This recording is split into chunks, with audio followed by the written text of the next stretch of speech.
Oi pessoal, tudo bem com vocês? Eu espero que estejam todos muito bem e em casa. Nesta semana nós continuaremos nossos estudos de números positivos e números negativos que nós iniciamos na semana passada. Que, aliás, eu quero parabenizá-los de que de uma forma geral vocês estão indo bem nas atividades que começaram agora nesse terceiro bimestre. Então, parabéns a vocês, tá? Então, nós vamos entender o que significa conjunto dos números inteiros. Fiquem tranquilos que é uma ideia muito, mas muito simples mesmo. Vocês vão pegar de primeira. Então, vamos lá. Primeiramente, vamos recordar o que são os números positivos. Bom, os números positivos, quando a gente pega aqui, ó, aquela retinha numérica, são os que estão à direita do zero. Então, começamos no zero, se andarmos para a direita, temos os números positivos. Então, ou você pode pensar que é o que você tem, lembra? Olha lá, números positivos, o que eu tenho de dinheiro. Aqui eu tenho R$ 1, aqui eu tenho R$ 2, aqui eu tenho R$ 3.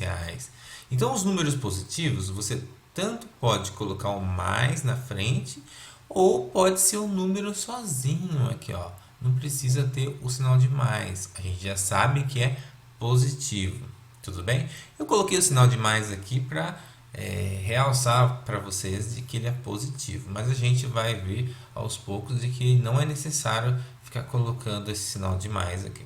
A gente já sabe quando o número é positivo ou não. Então, os números positivos, quando a gente junta os números positivos com o zero, a gente dá um outro nome para eles. A gente chama de números naturais.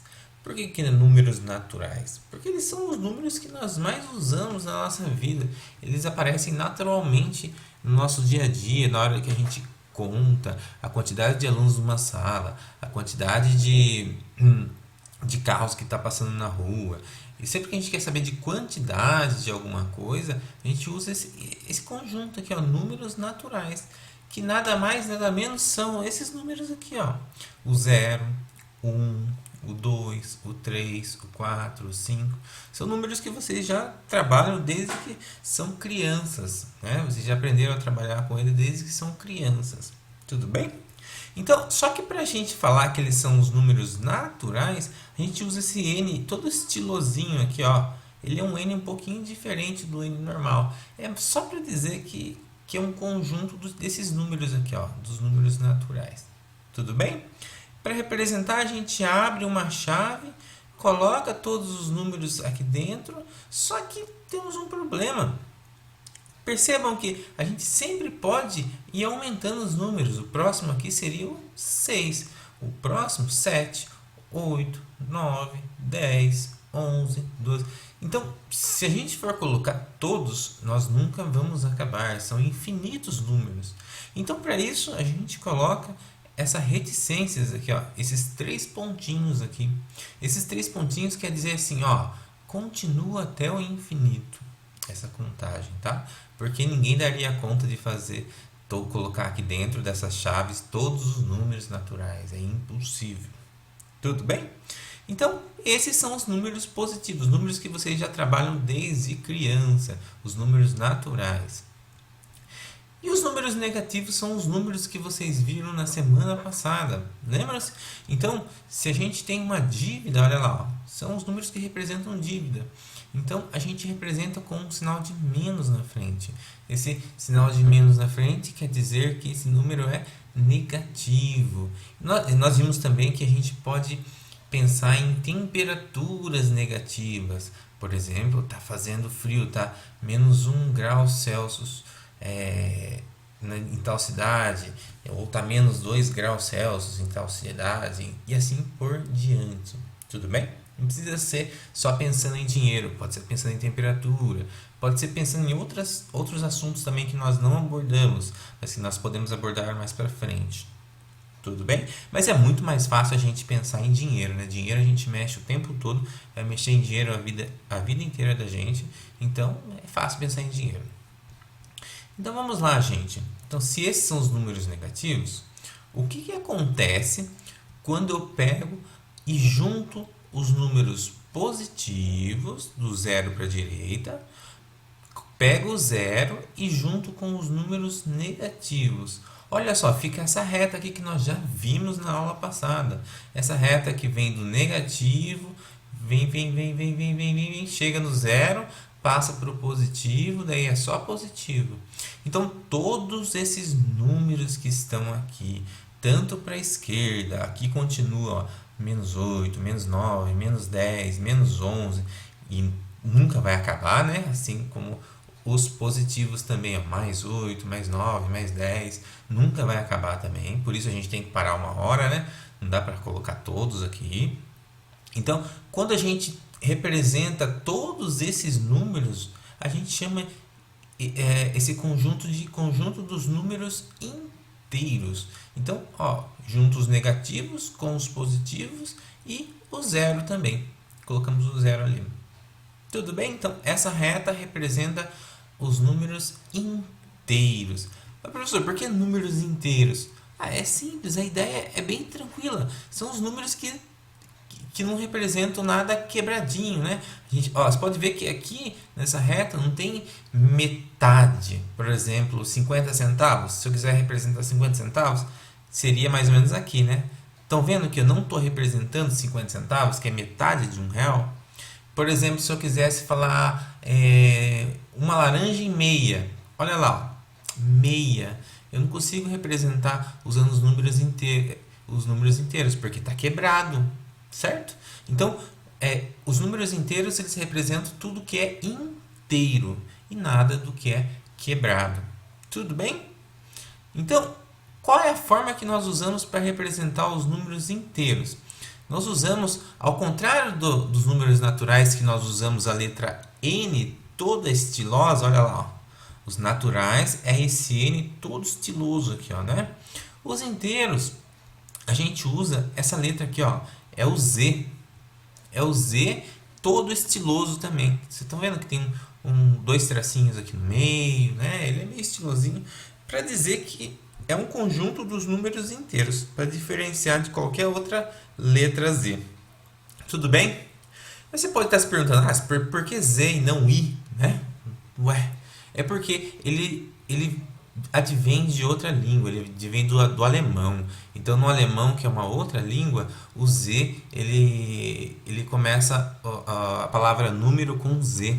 Então, lá eles usaram a palavra o Z para representar os números inteiros e o mundo inteiro aderiu, o mundo inteiro gostou dessa ideia. Então, em qualquer lugar do mundo que você vá, para representar os números inteiros é a letra Z. Por mais que comece com um I, né? I de inteiro, né? Mas tudo bem, vocês vão ver que vocês vão se acostumar. Isso vai ser uma coisa natural. Tudo bem? Então, como que a gente representa o conjunto dos números inteiros? Os conjuntos dos números inteiros, colocamos o Z estiloso aqui, sinalzinho de igual, abrimos a chave.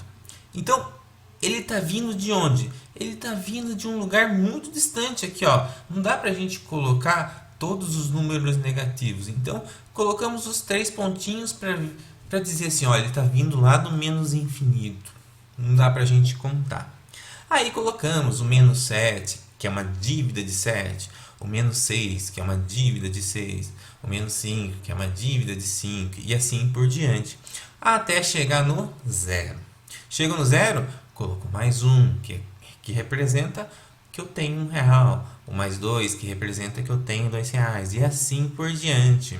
Chegou aqui, poxa, eu não vou colocar todos os números positivos, porque como a gente já comentou, é impossível colocar, são infinitos. Então, coloco os 3 pontinhos aqui, a reticências. Tudo bem? Vamos avançar.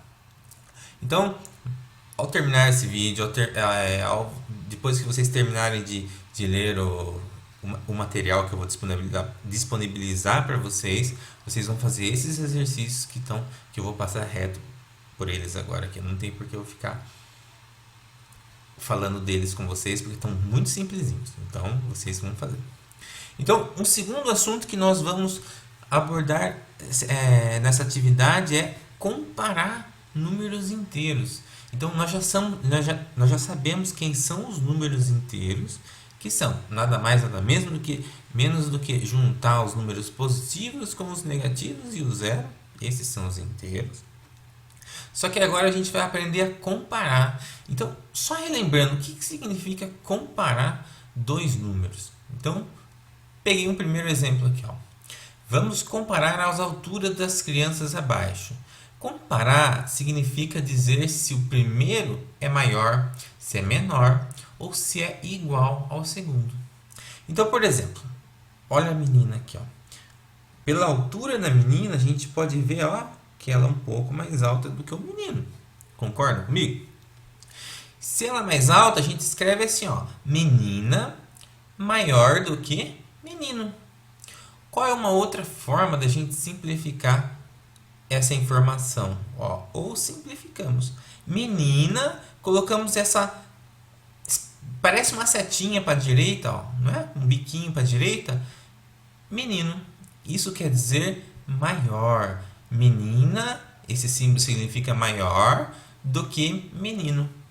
Tudo bem? É uma forma de simplificar quando eu quero dizer que uma coisa é maior do que a outra.